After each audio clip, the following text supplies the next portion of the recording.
El hechizo de Son Lluc. En aquel entonces, cuando los animales hablaban, había un hombre de Son Servera al que llamaban Amborata, y que siempre presumía de no tener miedo a nada. Resulta que una tarde pasó por debajo del peñón de Son Lluc y se encontró a un hombre mayor que le dijo: «Vos que sois un hombre valiente, ¿querríais ser rico toda la vida?».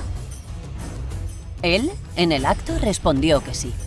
El hombre le explicó en detalle lo que debía hacer. Tal y como le había dicho el viejo, al día siguiente, a medianoche, Amborata se tumbó bajo el peñón con una rebanada de pan tostado con aceite de oliva en cada mano. De repente, apareció una serpiente enorme que daba pavor, con un olor a azufre horroroso, y se zampó las 2 rebanadas. La serpiente le ordenó que al día siguiente regresara con 3 rebanadas. Y Amborata así lo hizo, pero al día siguiente la serpiente apareció más grande, como una torre de molino.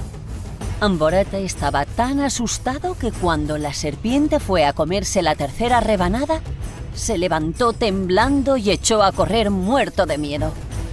La serpientota, con los ojos encendidos como brasas, lo maldijo y lo condenó a ser pobre toda la vida. Y es que si Amborata no hubiese tenido miedo, ella se hubiese desencantado y reventado en un montón de dinero que lo hubiera hecho rico, tal y como el viejo le había dicho. Este es el hechizo de Son Lluc. ¿Quién será el atrevido que le vuelva a dar pan y aceite a la serpiente?